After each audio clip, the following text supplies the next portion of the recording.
Hi, Janeites, and welcome to episode 12 of the What the Austen podcast.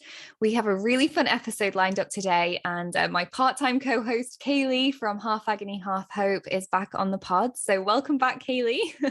Thank you so much for having me back. I'm so excited for this episode.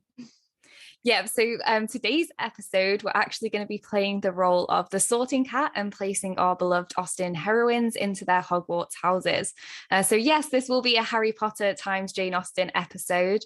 I really love doing episodes like this. I did do the Disney Princess one with Anne last year, and it really means a lot to me to be able to bring together different fictional loves. So I love Disney princesses, I love Harry Potter, and it's great that I can kind of combine them and bring them into the podcast, which is basically, obviously my podcast is about Jane Austen, but it's just great to bring in other elements of my personality as well. And I know so many of the people who are listening and my guests also have loves for other fictional characters, and Caily's a big Harry Potter fan, so that's why she's here with me today. Yes, Jane Austen and Harry Potter, two of my greatest loves. So this episode is a dream come true to be able to talk about both of them at the same time. I love that. It's amazing. So something really exciting about this particular episode is when this is released, it's actually not to the date, but to the month. It's a year since I started the podcast. So the first ever episode came out in April 2021, and that was actually with Elle, Caily. It was the Persuasion one. Yes. Oh my gosh, this is just so nostalgic and amazing. I remember when you were talking to me, brainstorming this idea of doing a Jane Austen podcast.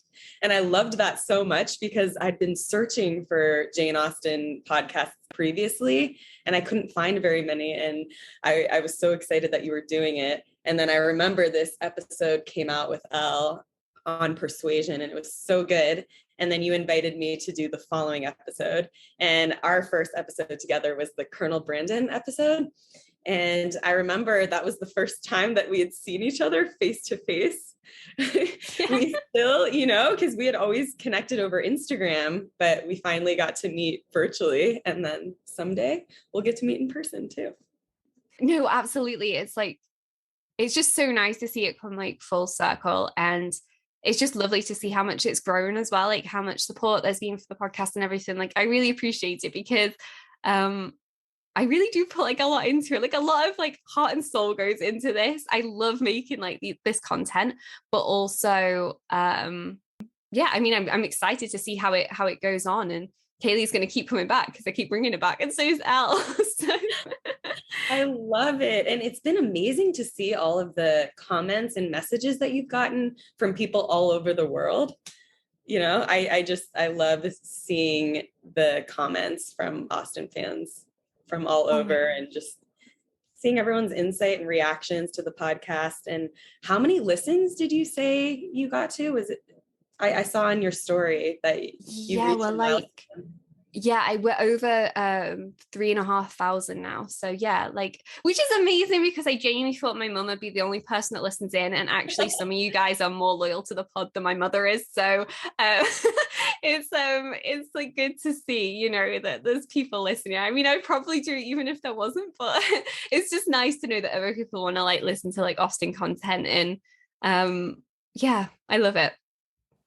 It has been honestly one of the highlights of my year to be a part of it. And I've loved seeing all of your creative ideas and just seeing how the podcast has continued to evolve, and all of the different people you've brought in and their expertise. And it's been amazing. I know, it's so much fun. So, I mean, what a great episode to kind of a great anniversary episode to do a Harry Potter Jane Austen one. This episode is going to be slightly different in the sense that I learned from the Disney Princess one, we have so much content to cover that I'm actually going to split it into two. So this will be part one, and we're going to cover Pride and Prejudice today and Sense and Sensibility. And then part two of this episode series, which will come out in May, we'll cover the final novels and heroines. So we'll do Emma, we'll do Persuasion, we'll do Northanger Abbey and Mansfield Park. So the reason this has only got two novels on this side is because we're really going to get into detail about the houses, just so we can really set the stage, but also Pride and Prejudice, Sensibility. We always have so much to say about that. I mean, Pride and Prejudice, for obvious reasons, is, you know, we know that one so well, but Sensibility is your favorite, isn't it, Caily? So we always have a lot to say that too. It is. Sense and Sensibility has always been my favorite. I love that book so much. And we also talked about the fact that in addition to having a primary house for each character, we thought having a secondary house would also be good to talk about, because it adds a level of nuance and dynamicism to the characters. But to start with, I'd love to hear, Caily, what is your favorite Harry Potter book and your favorite Harry Potter film? That would be really great to know. So favorite book is Prisoner of Azkaban. Sirius Black and Remus Lupin are two of my favorite characters.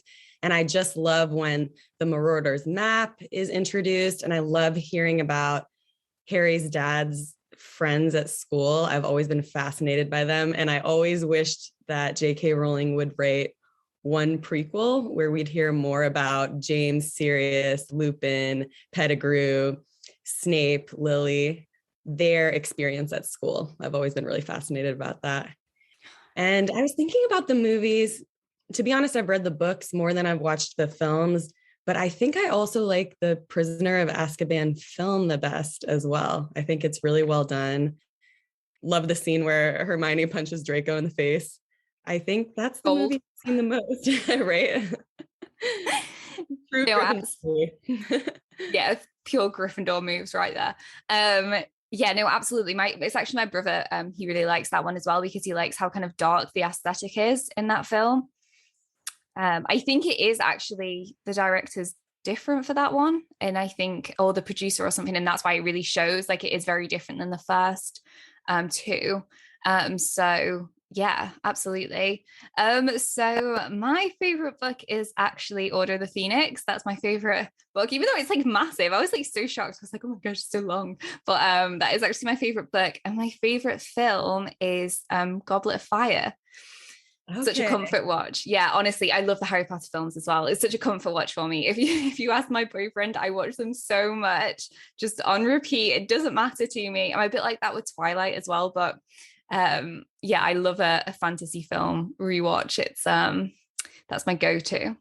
Well, for the Order of the Phoenix, one of my favorite scenes in the entire Harry Potter series is when Fred and George take down the school, fighting back against Umbridge during finals. That is just unbelievable. So yeah, there are a lot of really amazing parts of the fifth book.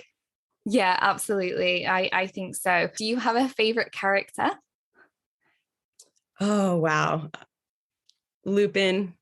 I have always loved Lupin. I just love how humble and calm and rational he is. I think he has such a good heart.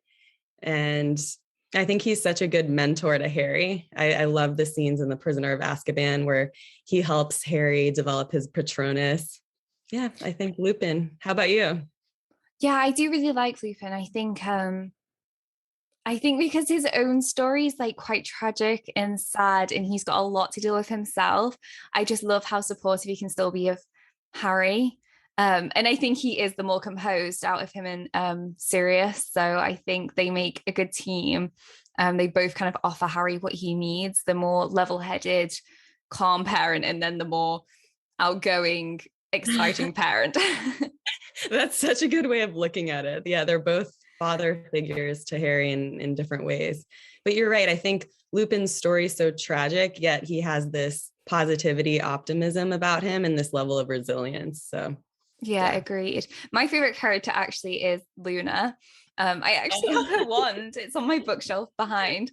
I just love Luna so much. I think she's so unique, like independent, and she's different, but she totally embraces that, and she doesn't care what other people think. And I just really love that about her. Like, she's so quirky, and yeah. And I think loads of people think she's dead weird, but I love her. I think she's great.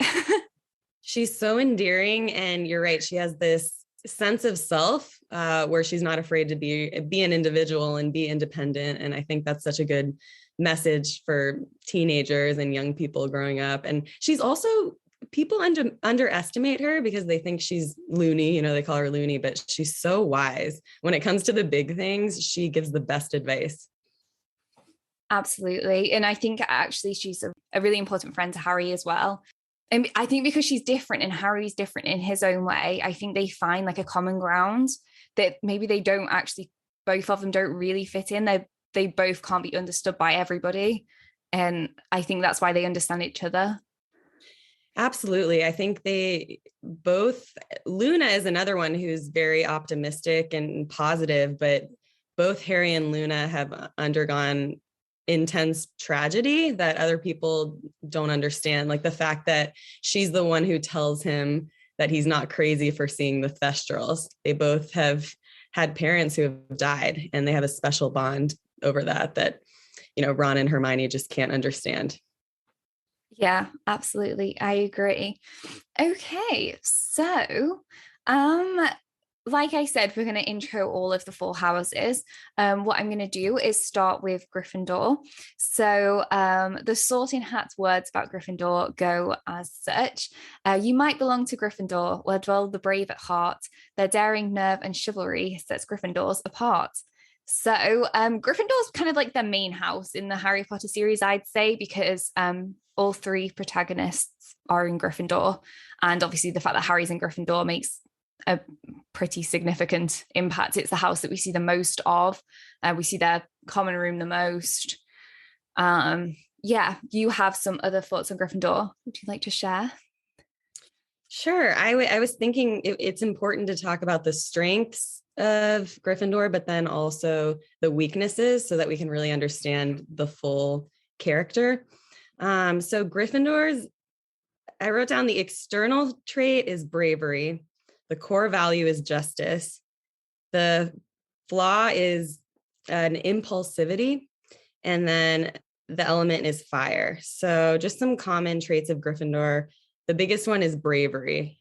Gryffindors have a high sense of honor, justice. They're ready to jump in and help the underdog.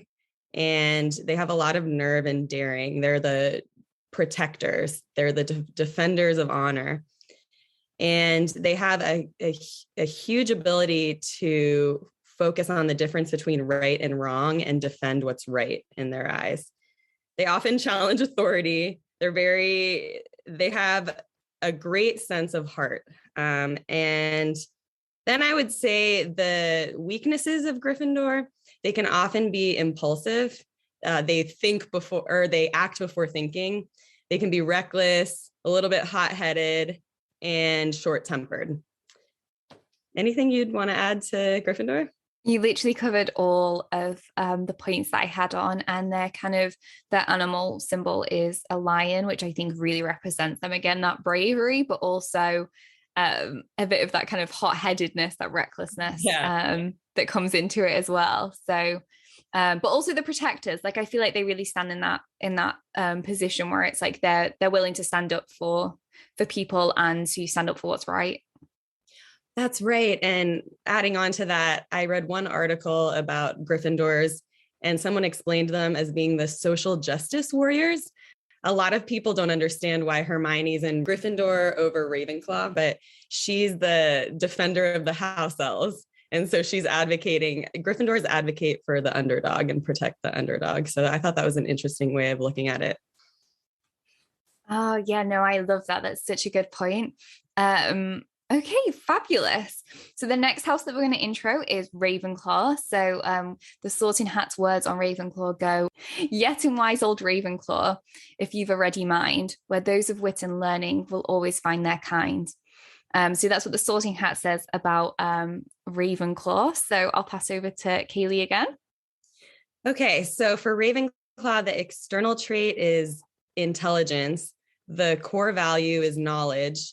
The flaw is a callousness, sort of an aloofness or disconnect from the outside world. And then, so lots of strengths for Ravenclaw, obviously very intelligent, but also they have this quest for knowledge. There's a deep-seated curiosity. There's a desire for exploration, inquiry, learning. There's this creative out-of-the-box thinking. And there's a sense of independence and strong sense of self with Ravenclaw. In Ravenclaw, you're allowed to be an individual. You don't have to follow the crowd. So many great things. A lot of inventors and innovators are Ravenclaw. They analyze everything. Weaknesses are, just like I said, sometimes they can be a little bit aloof because they have a tunnel vision with whatever their passion is. They can live a little bit in their own heads and sometimes be daydreamers. And sometimes there can be a little bit of a judgmental aspect about their own intelligence. Does everyone have the same level of intelligence that I do? So yeah, anything you'd add to that?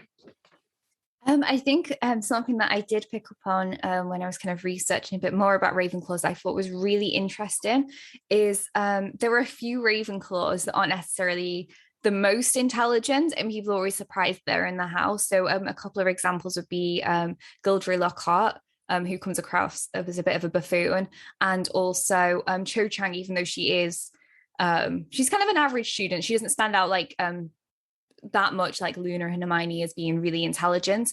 But what this kind of article said about it is Ravenclaws have this ability to be quite popular and also seek out fame, and it come quite easy to them. And I think, again, it is that they have this independence and this individuality that makes them stand out a little bit and makes them intriguing and entices other people into their world. So I thought that was a really interesting one about Ravenclaws, that they can often be these kind of popular, exciting characters that people want to know more about and people are really drawn in by.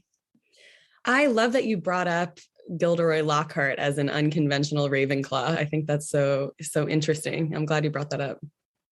And then one more thing that I'd say about Ravenclaws, which also Gilderoy really draws into, and also Ollivander, who's another Ravenclaw, is their ability for memory. So Gilderoy is known for being really good at the memory charm, and that comes up a lot in Chamber of Secrets.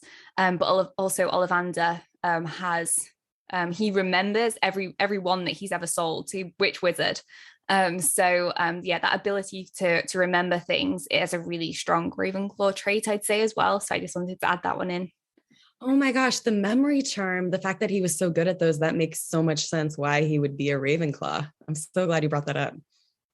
Yeah, absolutely. Yeah, I thought that was really interesting, like some of the kind of more in-depth insights of Ravenclaw that this kind of research has kind of pulled out a bit more, which is really interesting, because I think with a lot of houses there can definitely be that surface level what you know about them. But I think once you start kind of analyzing some of the characters who fall into the houses, you can see a lot more like small traits that you're like, oh, that's really interesting one. That's so true. I think there are these base characteristics that we need to know, but you really have to look at the characters in the book to see the nuances of why they're placed in each house. Yeah, absolutely. So the next house to introduce is Hufflepuff. So the Sorting Hat says, you might belong to Hufflepuff, where they're just and loyal. Those patient Hufflepuffs are true and unafraid of toil. So I'll pass back over to Caily. Okay, so the external trait for Hufflepuff is they're hardworking. The core value is fairness. The flaw is an indecisiveness, and then the element is earth. So Hufflepuffs are known for being very loyal, patient, accepting of others. At one point, I think it's in the Order of the Phoenix during the Sorting Hat ceremony, Helga Hufflepuff says, "I'll take the rest." And sometimes people view that as a negative thing, but it actually shows the trait of a Hufflepuff being accepting of all people. I think I read something really interesting about Hufflepuffs. They would be the ones who would advocate for a meritocracy. You work for what you get. Hufflepuffs are guided by reason and live in an objective reality. They have a strong moral compass, and they have high levels of emotional regulation. So for example, Gryffindor and Hufflepuff, they both have a strong sense of morality, but Hufflepuffs are less inclined to bursts of temper. They're more calm, patient, emotionally regulated. And another thing I read that I thought was interesting is because they value fairness, they can't let passion overtake them.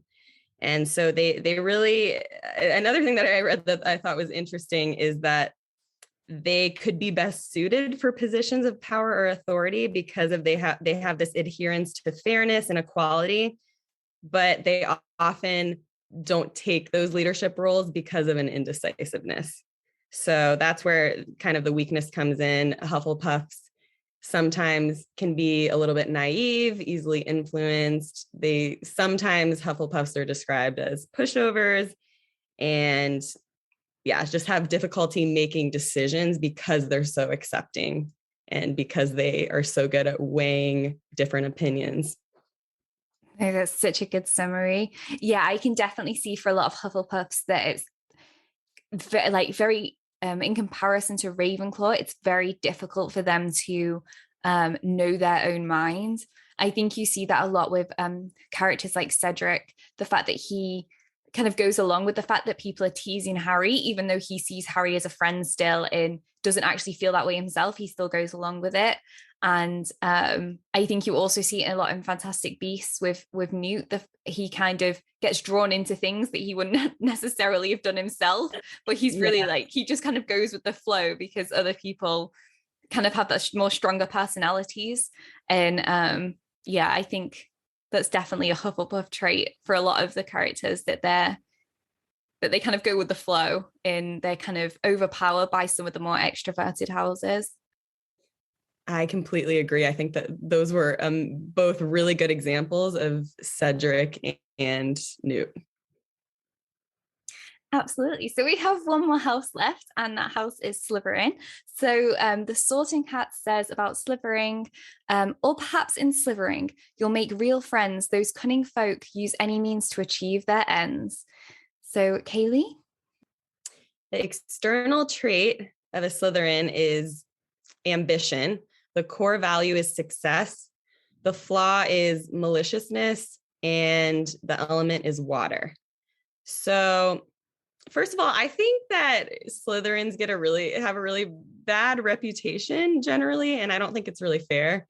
I'm thinking of two of my best friends who have Slytherin traits, and so I hope that people aren't necessarily viewing Slytherin as bad, because there's so many good things about Slytherin. So just wanted to put that out there, because I feel like Gryffindor tends to be the favorite house, and Slytherin tends to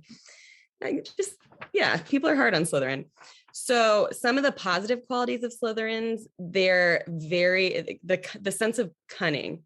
Rather than expanding their knowledge, they find ways to use their existing skills to their advantage. So if you're in a tough situation, a Slytherin's level of resourcefulness and cunning can be such a help.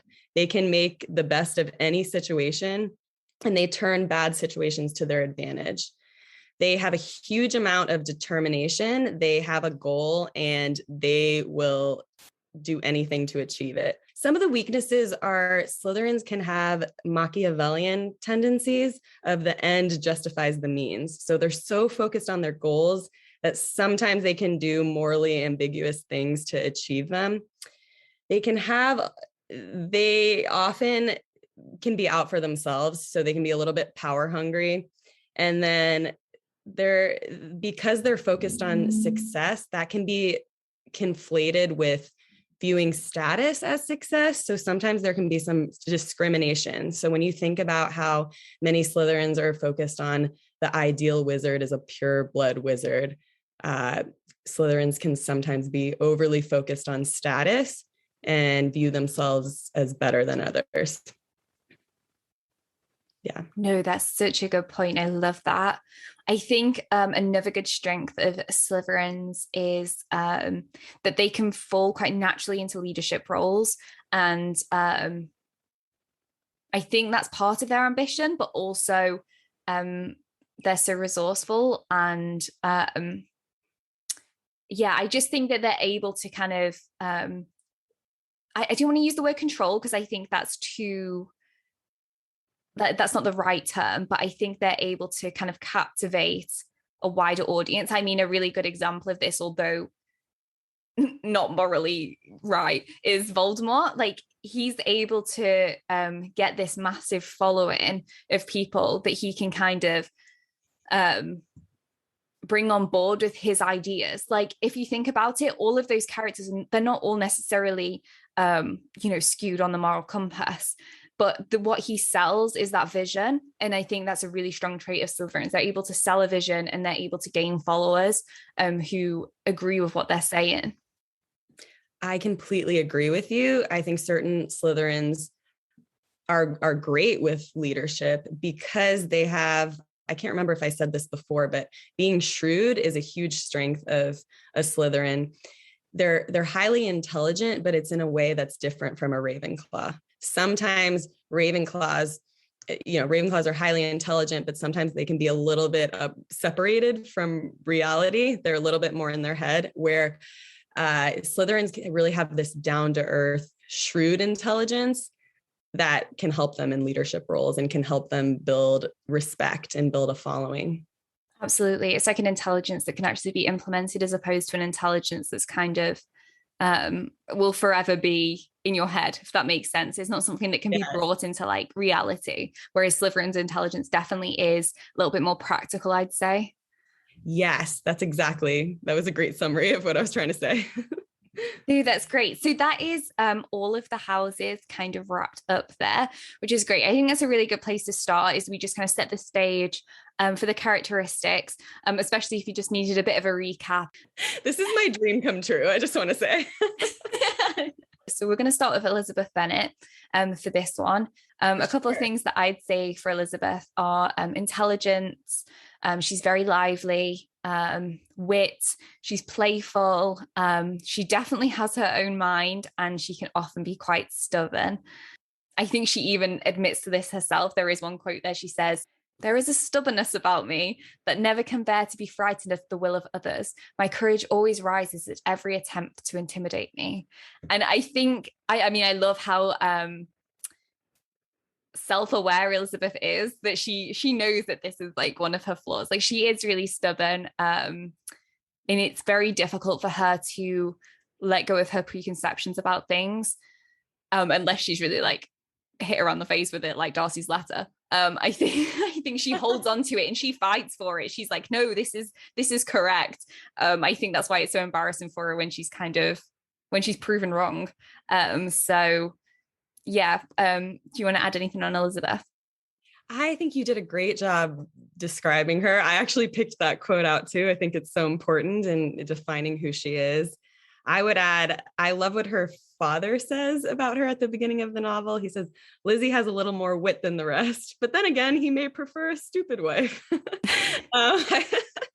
So I think she has this ability to size things up and size people up.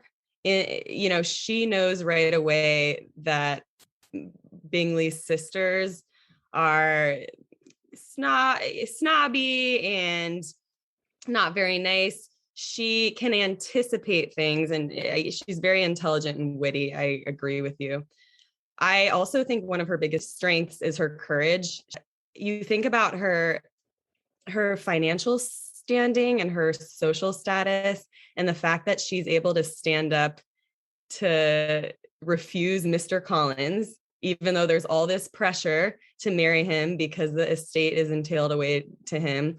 The fact that she has the courage to refuse Darcy when he is he is so coveted because of his social and financial status. And I think about her courage when she stands up to Lady Catherine de Bourgh. I really agree with what you say about how she just has such a strong sense of self and an independence. And I think she's very stubborn too. I think when you think about, she's determined, she has kind of black or white thinking, which is another Gryffindor trait. She sees Wickham has to be good in her eyes and Darcy has to be bad because he wounded her pride. She's very prideful. And then one other thing I would add is she has a really high sense of honor.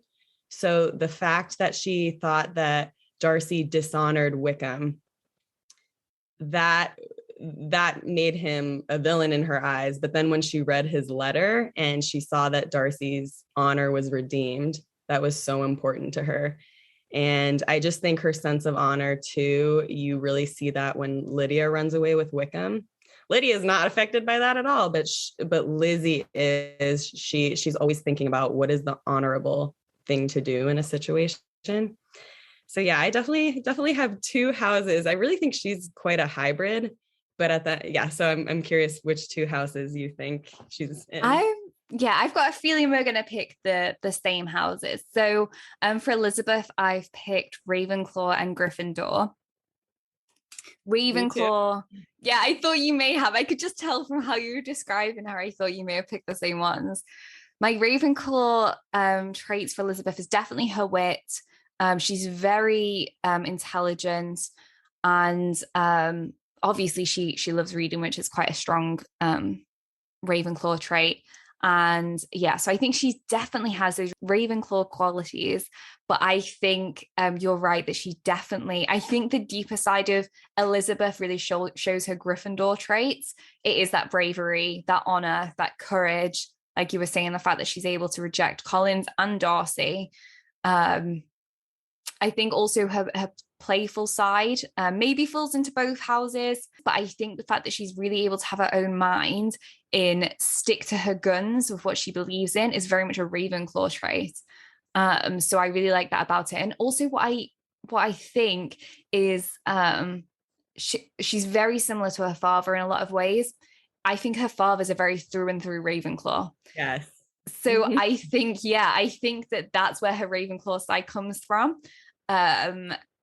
And I mean, I dare to say it, but maybe her Gryffindor side comes from Mrs. Bennet. I know Mrs. Bennet kind of loses her marbles a bit, but I can really see that that's where it comes from. Interesting. Oh boy. Okay, I see it. I think Mrs. Bennet is such a Slytherin, but I do see the boldness and the daring that you would see in Mrs. Bennet. And the recklessness. Recklessness. There we go. Yeah. Yes. I agree. I completely agree with you. I was going to bring up the fact that, Lizzie has such a close relationship with her father. She has a very Ravenclaw relationship with her father. And I agree that he's a through and through Ravenclaw, just sitting in his own world in his library, but very intelligent. I mean, you summed it up really well. I think what I would add is Lizzie also just has a really strong sense of justice. The fact that Wickham has faced injustice in her eyes makes Darcy a villain. And then when she finds out that Wickham has actually been unjust in his portrayal of Darcy, that really has a profound effect on her.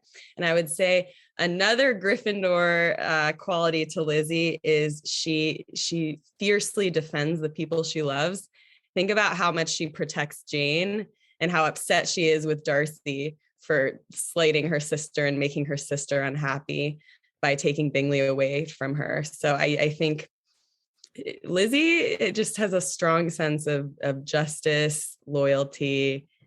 I think at the end, I lean more toward one house over the other. How about you? I totally agree with everything you just said.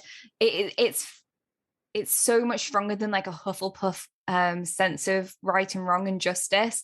But it's like, actually, we need to do something about this. I think there's actually a moment where she doesn't understand why Wickham's not called Darcy out for it. I think she even says that. She's like, oh, you're much calmer about this than I would be. She would have totally freaked out about it. And I think that really shows like it's not enough for her to know right and wrong. She has to have justice in the world. It has to be like universally shown, as opposed to, it can't be a private justice.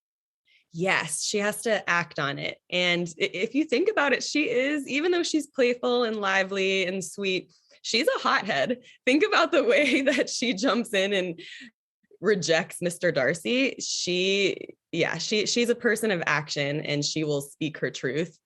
So at the end of the day, I put her as Gryffindor and her secondary house Ravenclaw, and with the acknowledgement that I really think she does have a lot of Ravenclaw. I think it's leaning close to half and half, but more Gryffindor. That's so funny.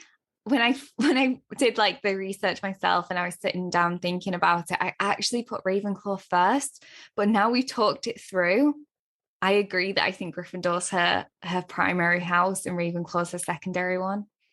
It's a tough decision though. I can see the argument for either side, but yeah, I think when it comes to core characteristics, I think she's a Gryffindor. Yeah, me too. I think that courage piece is just so ingrained in her.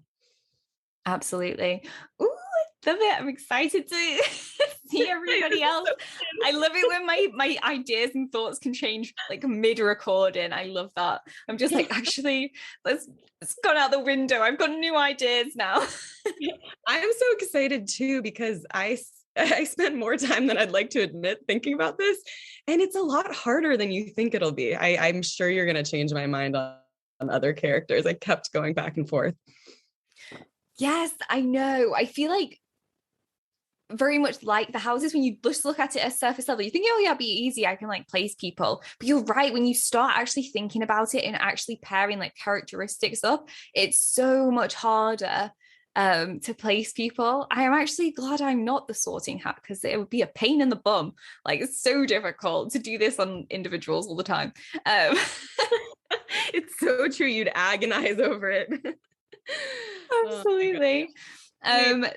Before we move on to the next heroine, can I just quickly say, I don't know if you agree, I just think Jane Bennet, most people have a primary house and a secondary house, but don't you just think Jane is a tried and true Hufflepuff? Yeah, absolutely. Just like wanting happiness for her whole family, caring for others, a little bit naive sometimes, but just so trustworthy, loving, anti-conflict, patient, hardworking. I just think if we think Hufflepuff, Jane. I couldn't agree more. Absolutely. She is through and through a Hufflepuff. So oh, I love that. It's amazing. Okay, so the next heroine on the list is Marianne Dashwood. A couple of things that I've wrote down about Marianne, like her characteristics. She is a romantic idealist, I'd say. She is very opinionated, spontaneous, a bit reckless, maybe more than a bit.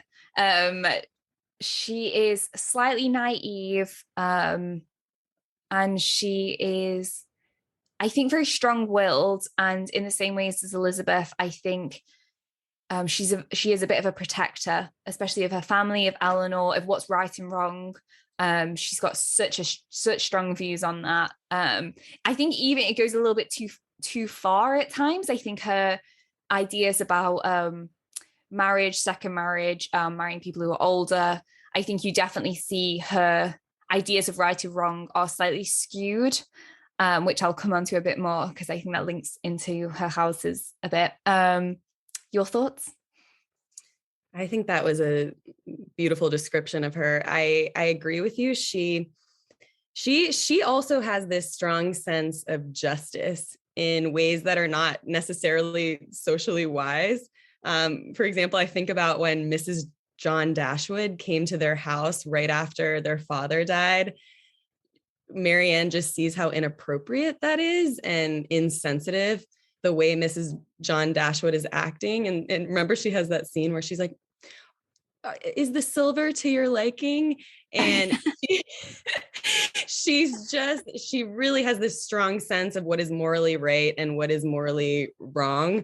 She defends the honor of her family too. Like I remember when Mrs. Ferrers is looking at Eleanor's art, she keeps slighting Elinor and saying, well, it's nothing to Miss Morton's.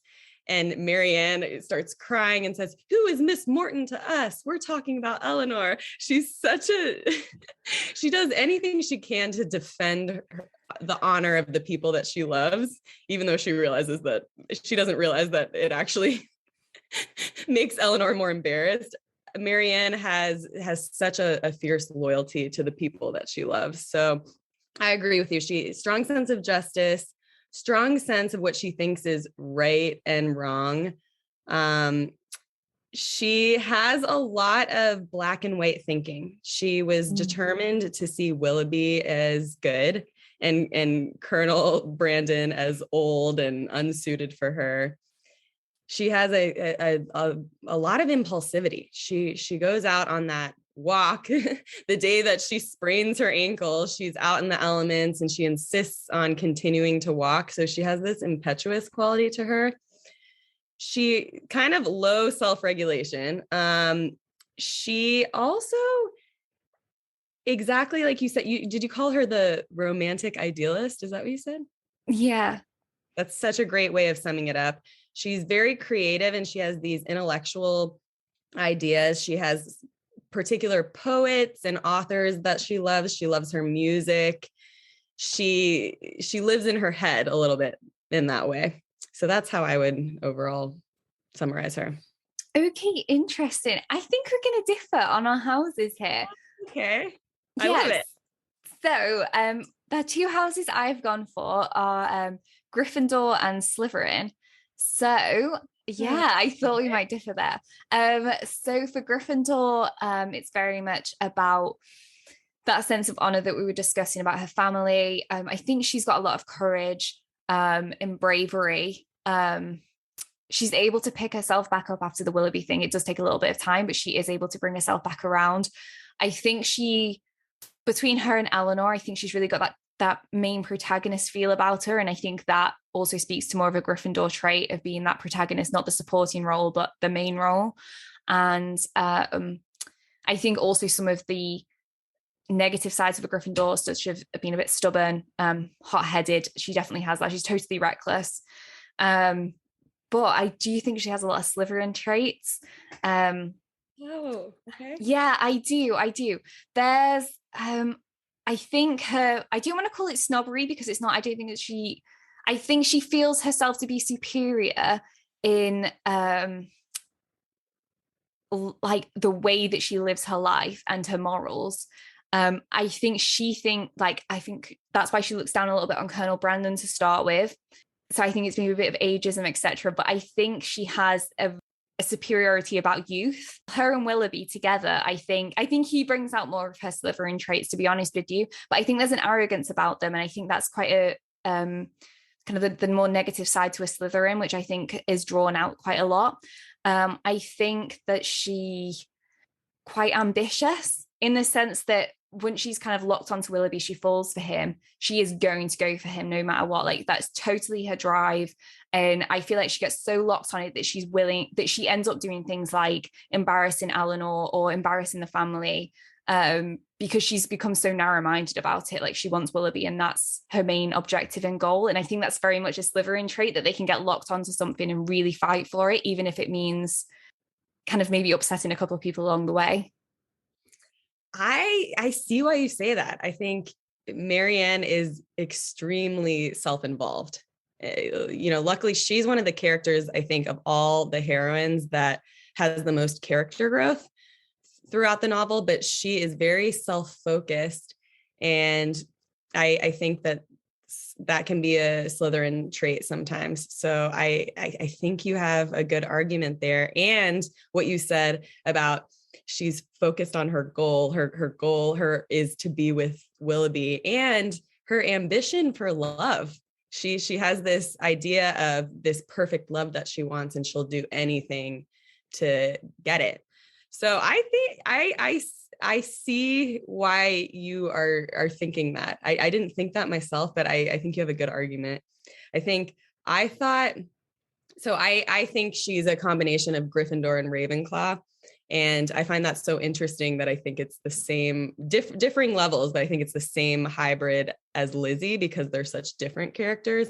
But the reason I was thinking Ravenclaw is Ravenclaws sometimes have this tunnel vision on whatever they're passionate about. And I think Marianne is so creative. She loves her music. She really values literature, poetry.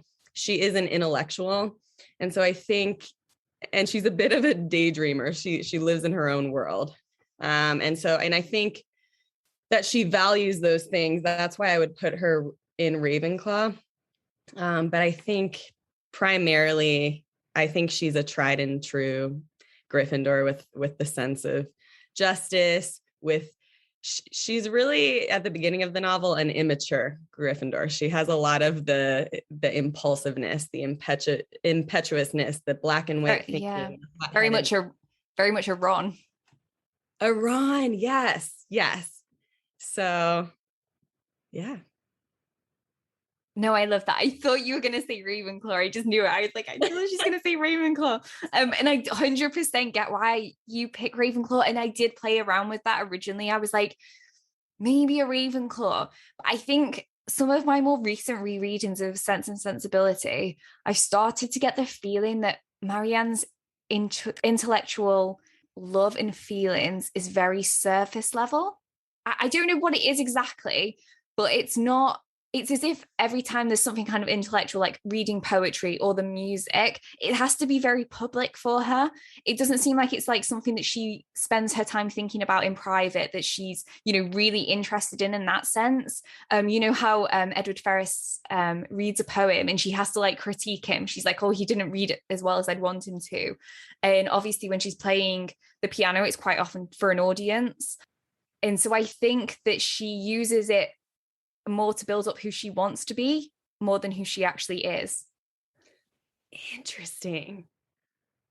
Yeah, I see it. I really see it in a way I didn't before. I think particularly what you're saying about the level of superiority and self-involvement, and yeah, the ambition, the ambitious side to her.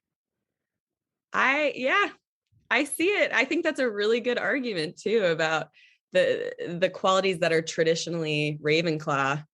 Why are they so public? Why are they so?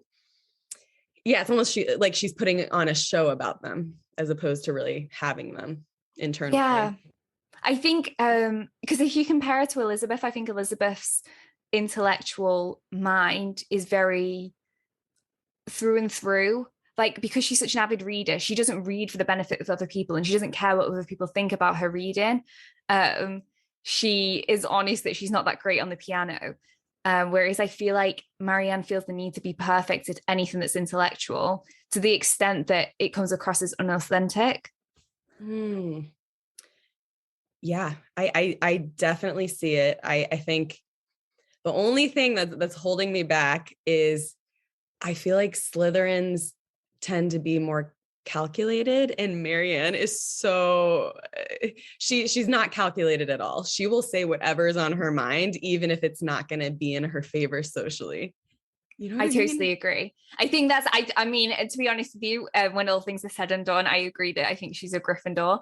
I think Slytherin, if it is to be any like part of her, it would be a secondary like house for her. I agree. I think through and through she is a Gryffindor. So I think we can agree there.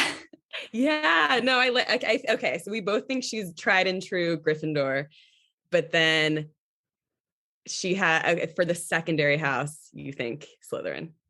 I do. And I think Ravenclaw, but I can be convinced. I think you brought up some really good points that I hadn't thought of. And I totally thought Ravenclaw was on my list for originally. It was only when I just kind of started looking at it in a bit more detail. And I think bringing my own kind of readings into it, like my own bias, like now I've started to think about it in a different way. I was like, maybe I'll bring Slytherin in there. Also, I was like, oh, maybe I'll just mix things up, be a bit different, but throw Slytherin in. Well, I love it because I can see the ways that Lizzie and Marianne are similar. They both have a lot of strength and courage, and they're hot-headed, but they're also so different. So I was like, how could they both be Gryffindor and then secondary Ravenclaw? So that would make sense to me that they wouldn't have the same primary and secondary house. Interesting. Yeah, that's good. I love this. This is amazing. Okay, so I'm sticking with Sense and Sensibility. The next heroine we're going to talk about is Elinor Dashwood. So some of the characteristics I have for Elinor are thoughtfulness. She's quite composed, sensitive, and propriety, logic. Her sense is 100% juxtaposed against the sensibility of Marianne. Obviously, that's why the book was named as such. Yeah, Elinor was really hard for me to place. I don't even have two houses for her. I only have one. And I'm still not 100% about that. So I'd love to hear your thoughts on Elinor. I'm so glad you said that because I sat the longest with Elinor and I feel the least clear with and that's funny you picked one house because there was one that I eliminated right away, but I had difficulty. I still feel like she has qualities of three houses. It was really hard for me to narrow it down for Elinor. So that's so interesting that we both struggled the most with her. Oh, shall I tell you the one that I've got down? Yeah. Like I said, I'm not 100%. I put Hufflepuff. Yes. Have you got Hufflepuff down as well? I do. And I don't know whether it was like I couldn't place her. And so the only place I could place her was Hufflepuff, if that makes sense. No, I think that does make sense. She has such a combination of unique qualities. I also put Hufflepuff. I think when it came down to it, I think because Hufflepuffs are known for being patient and for their forbearance. And when I think of Elinor, I think that she has a ton of forbearance. She has a very strong moral compass, which is associated with both Gryffindor and Hufflepuff.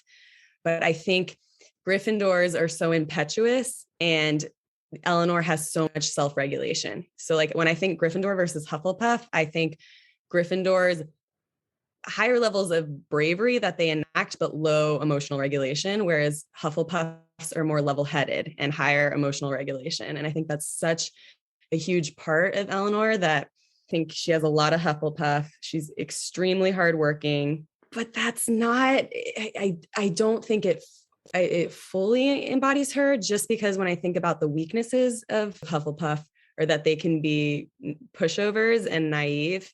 And while Elinor basically has to take care of her mother, Marianne, Margaret, she really is the caretaker in that family. So you could argue she's a pushover.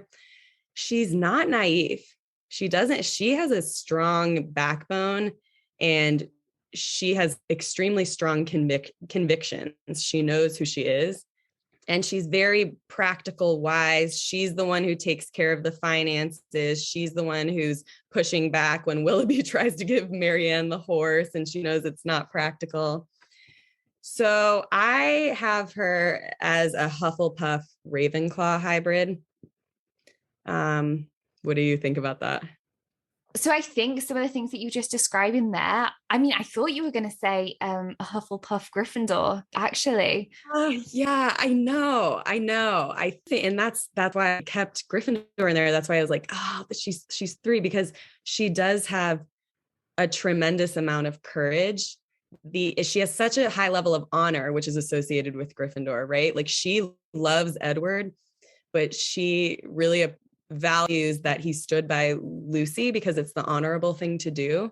And she's willing to compromise her happiness to have him keep his honor. So there are Gryffindor traits there too. But I can't put her in Gryffindor because Gryffindors are so impulsive and she's so regulated and controlled.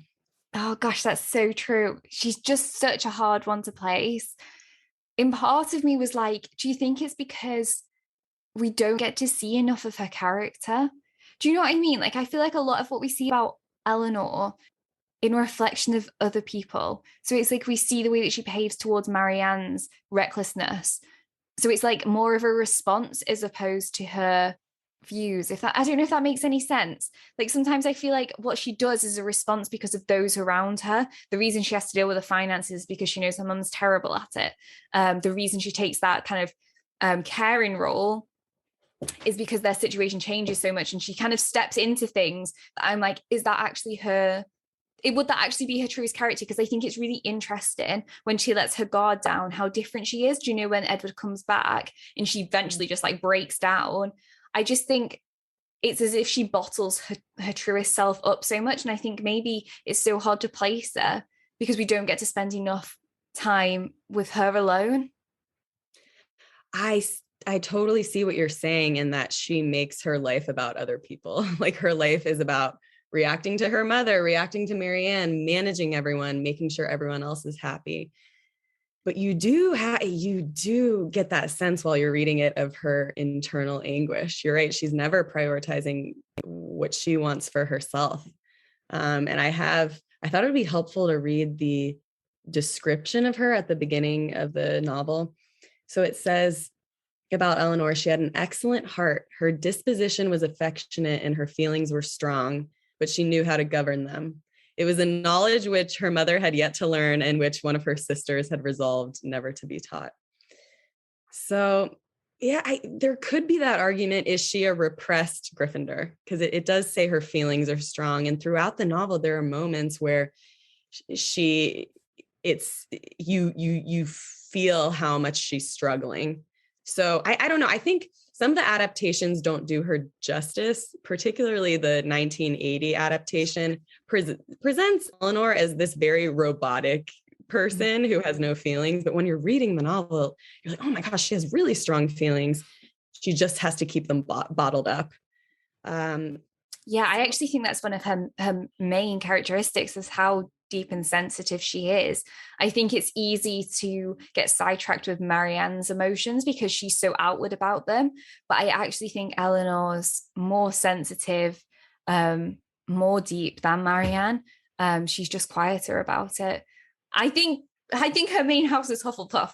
Me too. And it makes me feel good too I think that Marianne and Elinor should be in different houses, right? Yes. Like if we were to put them both in Gryffindor, that wouldn't feel right because in some ways they're such a foil to one another. But yeah, I think it's okay. So we agree she's Hufflepuff. I think it's just up for debate what that secondary house is. And I have wanted to say a Ravenclaw, but there's this streak of Gryffindor that I can't get out of my mind. And yeah, what do you think? I'm drawn to Gryffindor for her, to be honest with you. There's something, this might sound really awful. There's something not very individual about her enough to be a Ravenclaw, I don't think. Oh, yeah, that's so interesting because, okay, that's a really good thing to think about because she's strong and individual when it comes to her convictions, right? Like when Lucy Steele's trying to manipulate her, or when someone's trying to tell her something that's off the chain, she's like, I'm not engaging, I'm not indulging with this. So she has this, but it's this sense of morality. And I'm like, is that really you being an individual, or is that you adhering to these rigid moral convictions that were taught to you? And I think that's such a good point that she, instead of just being herself, she's managing everyone else. Yeah. And I know that Ravenclaw they're really known for being their own person. And I think you convinced me. I think you're right. I think the secondary is a Gryffindor. Yep. And if you think about like Elizabeth and Marianne, they very much have their own personalities that really stand out. And I think that's their Ravenclaw traits that you could pick them out of a lineup. There isn't other people that you can kind of say they're just like them. Whereas I feel like Elinor is very similar to other people and other characters. Like I feel like she has a lot of similarities to Anne. And I think there's less individuality there. You've convinced me. And I think Elinor is one of the characters who has the most anguish in the novels. And it would make sense if you were a combination of Gryffindor and Hufflepuff. There are certain things like the moral compass and the justice that are similar, but then there are other things that are in complete conflict. So that must be so difficult to have so much like emotional regulation, but then to have such strong feelings to want to take action too, and have that in combination with indecisiveness. Okay, you've totally convinced me. I'm on board with you. Do you know what I really love? Something that you said. You're like, I think she's a repressed Gryffindor. I think that's actually like a perfect way to describe it. Yeah. I love talking this through. You're right. It's so amazing when someone can change your mind in the middle of the discussion. Okay, yeah. So I mean, this episode's been like such a game changer so far. Is there anything that you want to add about Sense and Sensibility, Caily, before we wrap things up? I was just thinking that I find it interesting that we put Lizzie and Marianne both in Gryffindor. And I see Lizzie as a more mature, evolved Gryffindor who had more opportunity versus Marianne, I think, is an immature Gryffindor who does a lot of evolving over the course of the novel. but I find her to be in more of a precarious position. And it's just interesting to me that while there are some similarities, Lizzie and Marianne are fundamentally so different in some ways, yet they are in the same primary house. So that was just one thing I thought of. That's such a great observation, you know. It's very much like how different like Hermione, Ron, and Harry are when you like look at some of their characteristics. Everybody has like a strong Gryffindor trait, but then this, I mean, I guess this is exactly why we've ended up with a primary and secondary house, I think, because no one person is like one-dimensional in the sense that they'll fit perfectly into one house. There's always going to be elements of your personality that kind of sway into another one, and I think that's so true. Like you're always going to have differing personalities, even though they probably share a core characteristic that then puts them into the Hogwarts house. Yes, I feel like, yeah, just like you said, the secondary house picks up on the nuances of each character. And I think there are varying levels, right? Like, I think we decided that for Lizzie, it was a close call. She's almost half and half Gryffindor and Ravenclaw. Like, her secondary house is very close to being on the same level as her primary house. Whereas other characters, they're mostly their primary house and then like a little sliver of the secondary house. Yeah, no, like absolutely. We said that Jane Bennet, we basically summed her up in 5 seconds. We said, she's just Hufflepuff, pretty much. There isn't much of a secondary house there. Right. And do you not think that's maybe because we don't actually, it's not Jane's story that we're following. Obviously, we do see a lot of her story, but we see it more through Lizzie's eyes. And I think in that sense, we don't have enough to go off to place her secondary house. Exactly. She does have one, but because she's not the protagonist and she's not the main focus, I think we don't get that extra level of her character. Yeah, absolutely. Okay, well, that is great. And thanks so much, Caily, for joining. It's been honestly so much fun. And I can't wait to go into part 2, which again, guys, is going to come out next month. So we'll be continuing on. We'll be sorting the other heroines into their houses. Like I said at the start, it's going to be Northanger Abbey, Mansfield Park, Persuasion, and Emma. So there's a lot of really great content still to come. So that'll be coming out the 3rd Saturday of May. So yeah, make sure that you tune in for that. But yeah, Caily, where can everybody find you? My Instagram handle is half_agony_half_hope. Obviously after the epic Persuasion love letter. And yeah, you can find me there. Yeah, absolutely. Like, we'd love to hear from you guys, like what you think of the episode, if you think that, if you agree with, you know, some of the houses, and yeah, if you're excited about part 2. So we will see you in May, and we'll see you in the next episode. Bye, guys.